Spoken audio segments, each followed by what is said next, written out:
Hey everybody, welcome to this Xbox Life episode number 521, titled 2019, the Year of the Stream. I'm Rob, your host for today, and this is this Xbox Life, the show about gaming, Xbox, Microsoft, anything in general that or in this episode, I feel like talking about, something that's hopefully interesting. Thanks again for joining me for yet another episode. Got a whole bunch of stuff that's been changing in the background. Whole bunch of stream changes. Cross my fingers that it's working properly. It looks like it is. So far, so good. But we'll see. Things tend to crop up, I don't know, days later sometimes. But anyway, a couple quick announcements before we get on with the show. Make sure to tune in Sunday nights, approximately 10 p.m. The show turned out to be a little bit earlier. About 10-15 minutes earlier than normal. It's on Sundays, 11 p.m. Eastern, 10 p.m. Central. Adjust to your time zone accordingly. And I was just looking to see if the name was right. Come on, Mixer, we want your name to be right. But anyway, listen to us live on Twitch, Mixer, and YouTube on Sundays. And then we are not affiliated with the Microsoft Xbox in any way, or Microsoft. This is a show being done by fans for fans of the Microsoft Xbox. The views and opinions expressed in this show do not reflect those of Microsoft. So a couple quick things. What have I been playing lately? For the past week, not a whole lot other than Fortnite Save the World. I realized, so I've been playing Fortnite Save the World like crazy for the last couple months, right? I'm sure you guys are getting sick of hearing it, and there are some of you that are playing. I know you are. But I finally made it into Twine Peaks.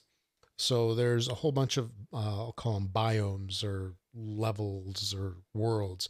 There's Stonewood, there's Plankerton, Canny Valley, and Twine Peaks. So Twine Peaks is currently the fourth and highest one out there. And throughout all of the other biomes or whatever, they've had a storyline. And I'm really disappointed going into Twine Peaks. There is no storyline. It's just play 3 of these missions, play 2 of those missions, play 3 of these missions. And it's kind of a bummer. I was really liking the storyline. I like the comedy, the silliness of it. But I don't know. The game is still good. Now, I did find something interesting because was it last show or the show before, I was talking about how much time I've actually spent on this game. So now this is Save the World, not regular, or not regular. Fortnite Save the World actually is the regular game, but not Battle Royale. So let's see, I've had the game now for, I don't know, a year and a half-ish, something like that. And in Save the World, I've completed 546 zones. So what does that mean? Well, on average, I would say that each of these, I'm going to pull out the handy-dandy Windows calculator here. Let's see, what does it say? So 546 zones, and looking at, I don't know, about 20 minutes per. And then divide that by 60. That's roughly 182 hours. Is that about right? I don't know. I thought it'd be a lot bigger. But that's still a lot. 182 hours in this game. That's crazy for me, at least. And mind you, this is just an estimate at 20 minutes. There's a lot of games, in particular when you're doing solo runs and stuff, where you spend actually a lot more, closer to an hour. So that's quite the achievement for me on that. But we'll see how it goes for the rest of Twine Peaks. It's just getting kind of, I don't know, it's not as fun as it was before with the storyline and stuff. And Lethal Migraine is in the chat, goes, I prefer Realm Royale. I hate building. Well, I I know what you mean. In Battle Royale, I really struggle with the building. I don't know why. In Save the World, I have no problem with it. I think it's just that it's so frenzied. But the funny thing of it all with the building is when I play Apex Legends, and let's say there's a building up on the building stilts, whatever you want to call it. It's raised off the ground, like in water or something, or in a little uneven area. If it's raised up, I have this inclination to build a ramp. But wrong game. We don't do that. So there's that. And then also another thing that I just did yesterday, this is sort of gaming related, is I got a 4K monitor primarily for work. And that's how I'm justifying it, I guess. But it's a fairly large, I think a 32-inch 4K monitor that I picked up mainly to test to see how it would work out. It's not an HDR monitor, so I don't get the fun visuals. Those monitors are a little too pricey for me, because the good ones appear to be 800 plus, and at this point, I don't know if I want to spend that much money. Plus, on monitors, when you even go into the 4K realm, you have the old people eyesight. That's sort of an issue. And right now, 150% DPI, scaling, whatever you want to call it, boosting, is my friend. So I've got it. I just hooked it up to my Xbox, and it's pretty nice to have this 32-inch display. How far is this? Maybe like 3 feet from my face. So it's gonna have a pretty good, effect, at least in terms of gaming. So like a 32-inch screen 3 feet away is probably bigger than a 50 or 60-inch TV like 10 feet away, at least in how it appears visually. But it's hooked up to my Xbox One S anyway, so the 4K doesn't really matter, right? Because the S will only do the like Netflix and so forth in 4K. Everything else is still 1080, but there is no HDR. Oh well, that's how it goes. So we're going to see here also, because I've got my things rearranged here, and we'll see how the show gets recorded as well. As like I said, I'm hoping everything's going a little bit better. And then also just a little tidbit as well. I'll be making those changes that I promised a couple months ago. They're actually coming now. So look forward to more changes here over the next couple of weeks. And I'll be looking to get some more hosts in here as well, probably within the next couple of weeks as well. So I know you guys are probably just tired of hearing me all by myself, all by my lonesome. So look for that soon. All right. Couple quick things. If you'd like to support the show, you can go to thisxboxlife.com/Patreon, become a patron of the show, support us with it. As little as $1 a month, or whatever you feel is adequate for how much you get out of the show and the community. And, we use this to help support the server costs and all that stuff, because unfortunately, none of that's free. And it's a labor of love from us over the past, 10, 11 years. Another way you can support the show is leave us a tip. Go to thisxboxlife.com/donate. That's a one-time tip, whatever you feel that you, again, want to donate, definitely go ahead. It's not required, but definitely appreciated. Then also, you can subscribe to our channel on Twitch, Mixer, and YouTube. Then Hawk says, how many more hosts? Well, we'll see. I've got something brewing. I'm looking to do multiple hosts right now. I don't want to go into too much detail because this stuff could change, but I definitely would like a whole bunch of hosts. Well, let's just leave it at that.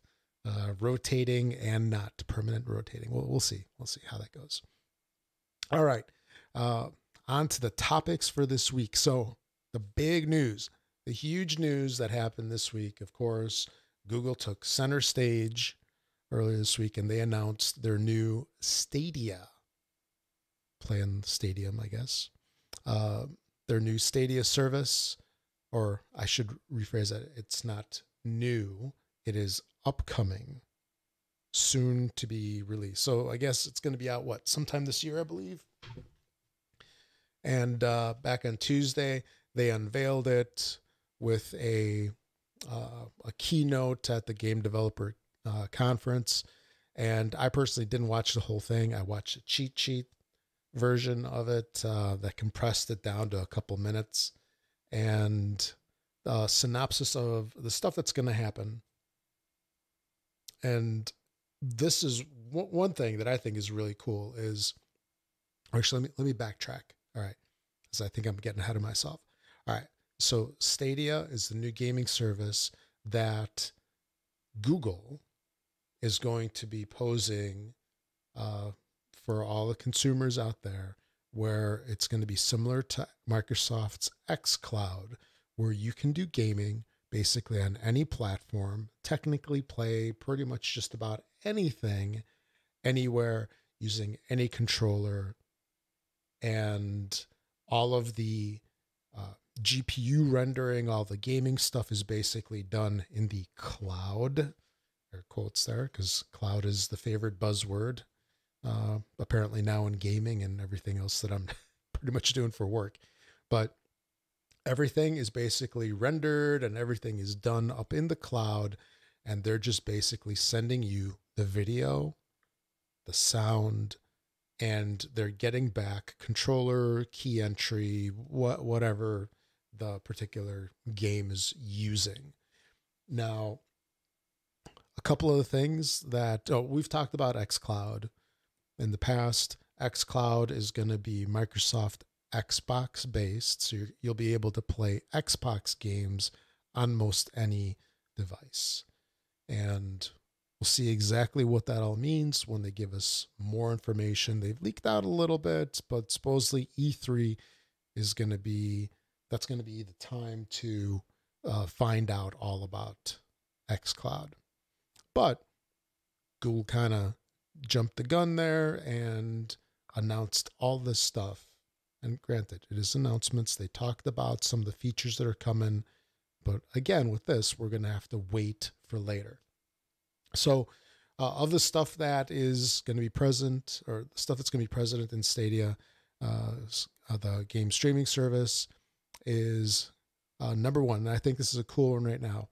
There's going to be a YouTube Play Now feature. So this is pretty slick. So if you're watching a YouTube video on, I don't know, Anthem, Apex Legends, whatever, then there's going to be a Play Now button somewhere on the screen, I guess. And when you hit that, it's going to basically let you jump into the game. And I think they said something like 5 seconds is all that it takes to get you in the game. So you're watching the video, hit the button, 5 seconds later, you're playing. That's pretty cool. That is very cool. They're also going to allow gameplay access from, air quote, every platform. So basically, Chrome browser, PC, whatever, iOS, Android. We'll have to see exactly how this turns out. There's going to be a Chromecast Ultra HDMI streamer, so you can stream games to TV using this Chromecast streamer. You do not need a console or anything. This one was kind of funky here. All controllers are going to be supported. So mice, keyboards, PlayStation controllers, Xbox controllers, and surprisingly, also the adaptive controller. So that is very interesting. we'll have to see what happens with that. And I mean, it's very cool that they actually highlight that. Well, I guess they didn't. I don't know if they really talked about it on there, but it was in a graphic. It was in a graphic where they showed, all the different controllers. Like, here's all the stuff we're going to support, and there it was, in its adaptive goodness. So very cool that people that are handicapped and so forth, or are not able to use regular controllers, they're going to be able to use that. There's also going to be a dedicated Stadia controller, which is interesting. And then this thing is going to it's going to be Wi-Fi based, and it's somehow going to connect direct to the service. There's going to be a capture button on there for sharing content to different services, of course, YouTube. And then it's going to be capturing 4K 60 frames a second, and that's pretty cool. You can just hit the button and capture to stream. And then, of course, there's a Google Assistant button on there. So what is a Google product nowadays if it does not have a Google Assistant button of some sorts?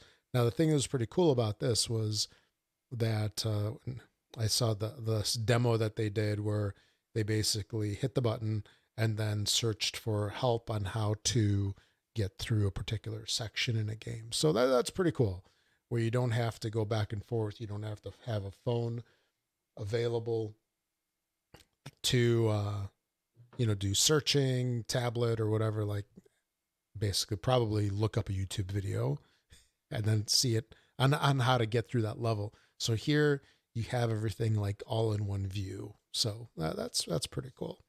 The GPU that is going to be used by the service is some custom AMD thing that is supposedly the bee's knees. It is super powerful.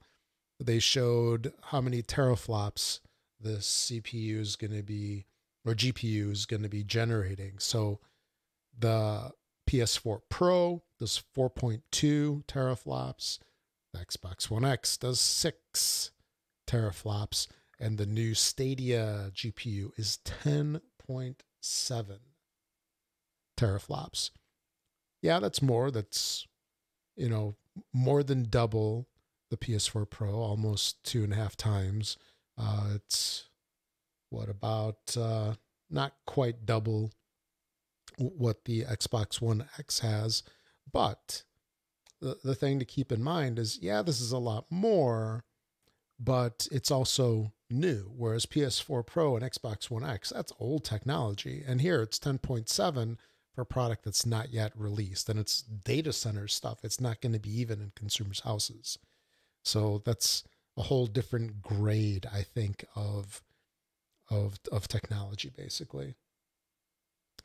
And, when you have all this stuff in data centers, you can afford to spend the money, especially if it's going to be used for multiple people. When you finish a game, those resources are released for somebody else. So they don't even need a 1-for-1, I guess, for, one GPU per user. I wonder how they figure that out.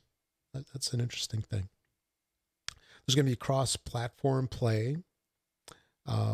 And basically they say that, let's see here, it's going to allow for massive numbers of players inside online games like Fortnite, allowing 100-person games to turn into 1,000 player battles. Now that would just be chaos. That would just be nuts.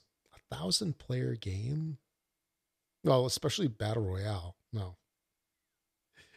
I can just imagine how quickly those numbers dwindle. Like if it's a Battle Royale game, 1,000 players, it's just chaos. I would imagine it to be chaos. Anyway, and then there's going to be a multiplayer experience where you can have split screens, co-op gaming, typical stuff, I guess. And this is another thing that was pretty cool. Crowd play and state share. So with crowd play, that's where players will be able to join into a multiplayer game that is live streaming on YouTube. So I guess if you join into that one game, does that let you do stream sniping? Which is a big no-no in the Twitch world. And then state share was pretty cool as well, where if a person is in a game and they're streaming, they can share that state. This is how I understand it. They can share that state so somebody else can jump in and sort of like start from that spot. So that's pretty cool. I guess if you want to go and fight the boss monster or something like that, you can just jump in if that's shared. And, moving on. So what games can you play? Well, Assassin's Creed Odyssey. This is the game that they were demoing, testing a couple months ago, and Doom Eternal. And apparently that's it. So right now, these are the only two games that have been confirmed. Technically, it can probably play anything. But from what I'm gathering here, it's probably limited to Windows games, I would imagine.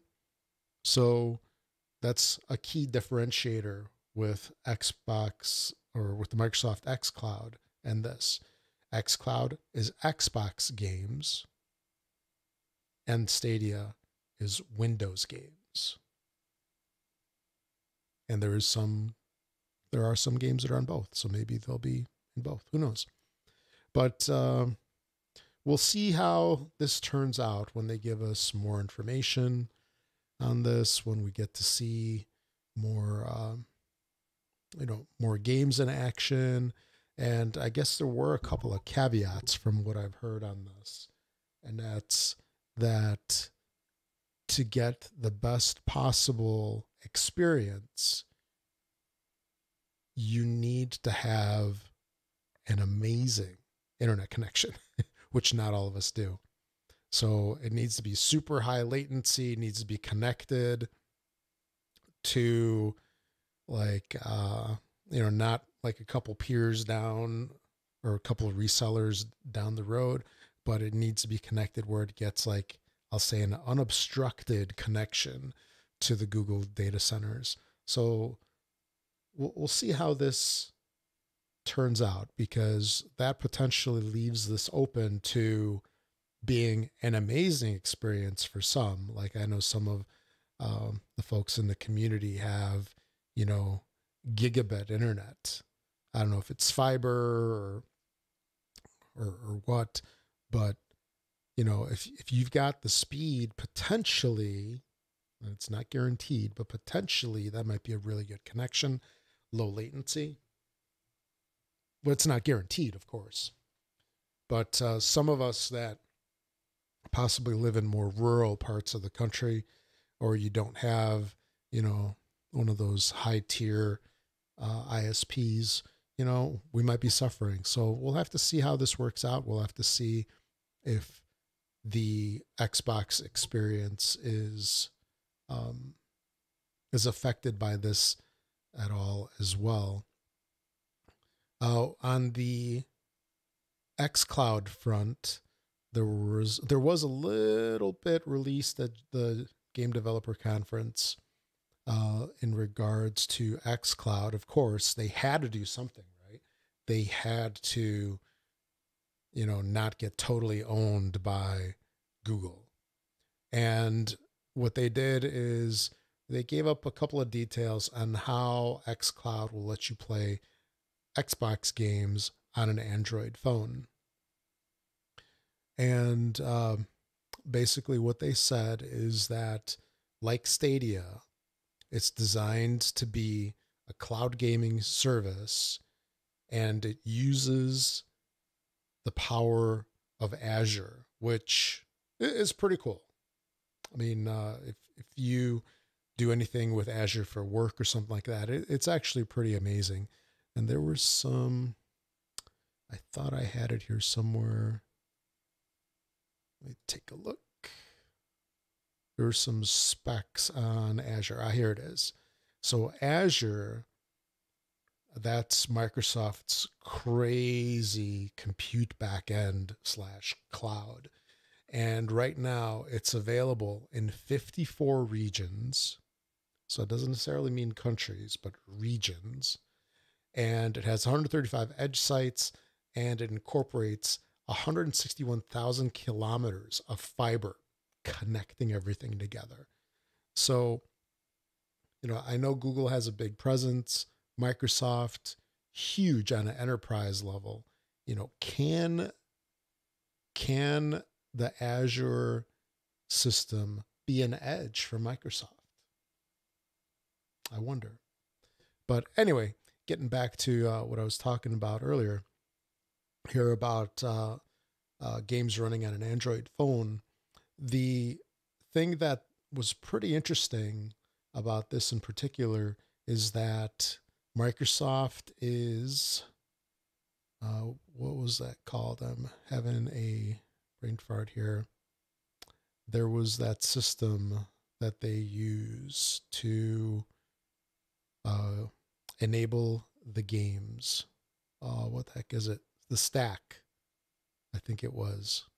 Anyway, what they're doing is they're releasing these tools. I'll just call them that until I remember what it's called.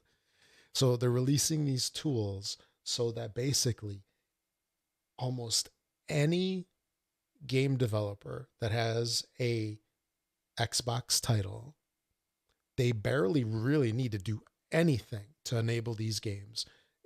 Their APIs and backend and everything like that does everything that's necessary to let that game run in the cloud, in the service.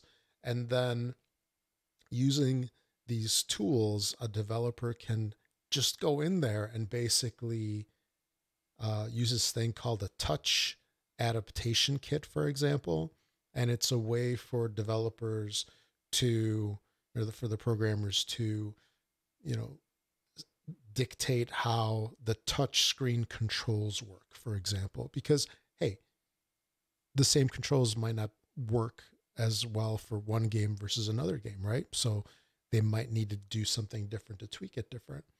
And then, for example, another controller thing is, what about keyboard and mouse? What about, Xbox controller? What about, everything might be different, so they can use these tools to adjust everything. So, and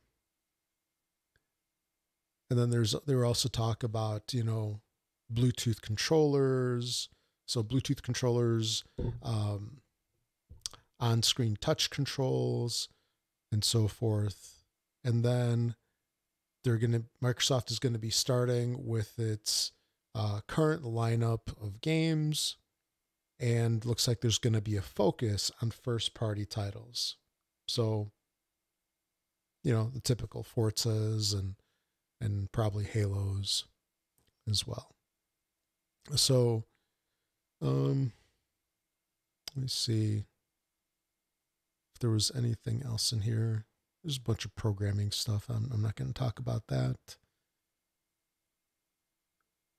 So we're a couple months away before E3, where hopefully they'll just unload all of the informations, because at this point they have competition. Google has to be reckoned with. I mean, it's not like they're going to go away. It's not like they're going to be announcing this and then, years later, it's still not out. Although the big joke with the whole Stadia announcement, of course, is, what are you going to, what are you going to do with a service from Google? Where Gmail is like the thing that stuck. Everything else, like Wave, what was that one? Buzz or something like that. They're killing services off left and right. Plus, and we'll see what happens with Stadia in comparison. But anyway, going back to the show. So, I think that was about it here for XCloud and Stadia. Yeah, that's about it. Let's see here. Hawk says, this is something I would like to see in an actual environment, not some controlled stage. Yeah. Yeah, the presentations on stages, you never know if they're legit. You never know if they're recorded. Like we had with Inside Xbox, where that lady was holding the controller, and it looked so fake, but apparently it wasn't, if we believe that. And Lethal Migraine said, I know Google plans on building a multi-billion-dollar data center about 30 minutes away from me. And then I wish Xbox would cut a deal with Sony and get MLB The Show on Xbox. Hey, you never know. Unlikely. I think that's going to be a partnership that way is going to be rough, if it ever even happens. But anyway, so a couple things in terms of Xbox Live news, and that's Xbox Live and Cuphead are coming to the Switch. So that's interesting. So now you're going to have an impossible game on a handheld controller. But I think graphically it'll probably be okay for the Switch. So very cool that Nintendo announced that Cuphead is going to be coming over to the Switch, and it's going to have Xbox Live support. And let me see if there were any exact specifics on that. I forgot to check on that. So we'll have to see. Looks like we'll have to see exactly what that means. So Xbox Live support looks like it might not be out exactly when the game comes to the Nintendo, but it'll be added later. And, a whole bunch of stuff is, out there lingering, gamer score, the chat, parties, all that stuff could potentially come over to the Switch. Let's cross our fingers, because I know a lot of us do have that, and it would be pretty cool to partner up with or to party up with Switch people, if they're your friends. That is. Looks like Xbox One games are going to be sounding better on a regular TV soon. Microsoft has been adding a whole bunch of audio features lately.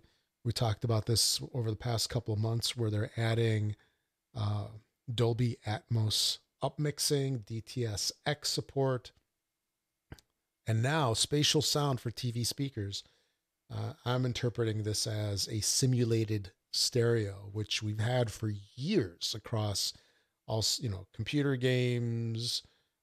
Heck, even had them on, I think I had a Discman back in the day that would do some kind of soundstage thing. We had them in the car for years, where it would give you like the whole concert style feel. But looks like they're going to be adding it for TV speakers. So, TV speakers usually kind of basic. They're set on the sides of the TV or sometimes underneath. And, it's going to give a simulated three-dimensional audio spatial effect. Everybody knows what this sounds like. We'll see how good it is, but it's coming. And let me see if there was any release date for this. They have not put a date on this, but I guess it'd be sometime this year, right? It's March. By December, it'll probably be out. So I would imagine it's going to hit the insiders first, alpha, and then move its way out. And if they announced it, I'd expect it probably by summer, but we'll see. And a couple things here. We already talked about these. So Game Pass, there's going to be a bunch of new games entering Game Pass, and I think some of these might already be in here. Yes. So the titles that are entering are a Deus Ex Mankind Divided. This one went in on the 21st. What is that? That was Thursday. Thursday the 21st. On the 28th, which is Thursday the 28th, the Telltale Walking Dead Michonne game. Yeah. Oh, I missed one here. So on the 21st, we're doing Deus Ex Mankind Divided and What Remains of Edith Finch.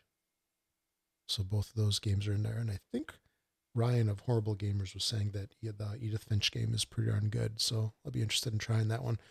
And then again, March 28th, we have Walking Dead Michonne and the RPG Vampire or Vampire. Not sure exactly how they say that. And then that's going to be followed by Operencia, The Stolen Sun on the 29th. What is that? I think that was Friday. Yeah, Friday the 29th. And then on Monday, April 1st, we have Marvel versus Capcom Infinite. And then on April 4th, Minecraft. Minecraft is joining. So right now there's over 200 games in Game Pass. So that's a fantastic deal for 10 a month. Wow. All right. So Lethal Migraine says, give us Mario Kart. Hey, if that's a very good point. If these games from Xbox are going to Switch, let's get some of those Switch games over. Hey, why not, right? Get some Mario Kart or get some Mario Odyssey. That'd be something. Actually, that'd be interesting. So if Xbox games go to Nintendo for the handheld experience, they can just ditch the whole console, in place console on the dock. They can just totally skip that and then just have their games come over to Xbox to be played on the console. They still get the money. They still get the money for the handheld. And, they're making money on that Mario game, right? On mobile devices. And very interesting. Very interesting thought there. All right. And then 2 games go into back compat. We had Brothers in Arms Hell's Highway and Air Mech Arena. So these went in sometime last week. So there's a ton of games in back compat. I think it was over 500, if I remember right, from the show a couple weeks ago. But yeah, so that's about it for the topics on this week's show here. A couple of announcements, as usual. If you want to leave a voicemail for the show, which we can play on the show, you can send a voicemail to us by going to the xboxlife.com, click on the send voicemail widget on the right-hand side of the screen. You can leave up to a 90-second recording if you need to talk longer. If you'd like to talk longer, not if you need to. If you'd like to talk longer, just do multiple recordings or record yourself on your phone or whatnot. Send us an MP3 to contact@thisxboxlife.com. Also, we're on Twitter @thisxboxlife, and we have a Facebook group. Now, the Facebook group is a closed group, which means that you have to ask for membership. It's really easy. Just answer 2 simple questions. You must answer the questions. Answer the questions, and you'll be let in. Since it's a closed group, anything that you post in there stays within the group. It does not show up on your feed. And more importantly, having a closed group keeps the spammers out, because years ago when we first started, we used to get tons of spammers. It was bad news. So unfortunately, we had to do the closed group. And All right, so on to this week's retail releases. Okay, Rob, what you got for us today? What you got for us to play? Give us a list of games that we can buy and play. Okay, Rob. Okay, retail releases for the week of March 26th through the 29th. We have on the 26th, Outward. This is an Xbox One X enhanced game, open world RPG. Also on the 26th, Generation Zero, also Xbox One X enhanced. Walking Dead Final Season Episode 4, Take Us Back. This is also Xbox One X enhanced. Xbox One X enhanced. Not sure if I said that right. And then Final Fantasy 7, or VII, if you want to get specific. Xenon Racer, Xbox One X enhanced. So that's 5 games on the 26th. On the 27th, we have 2 games, Metagal and Alien Cruise, which is Xbox One X enhanced. I'm not quite sure if I see how that's Xbox One X enhanced. Very interesting. But yeah. And then on 29th, we have Apparencia, The Stolen Sun, also Xbox One X enhanced. So all these are enhanced except for Final Fantasy VII and Metagal. Interesting. All right. And then Xbox One games with gold. For March, we had Adventure Time Pirates of the Enchiridion. I think I might have said that right this time. It's like third, fourth time. I finally didn't struggle with it this time, rather. Then Plants vs. Zombies Garden Warfare 2. That is, so Adventure Time is the game for the entire month of March.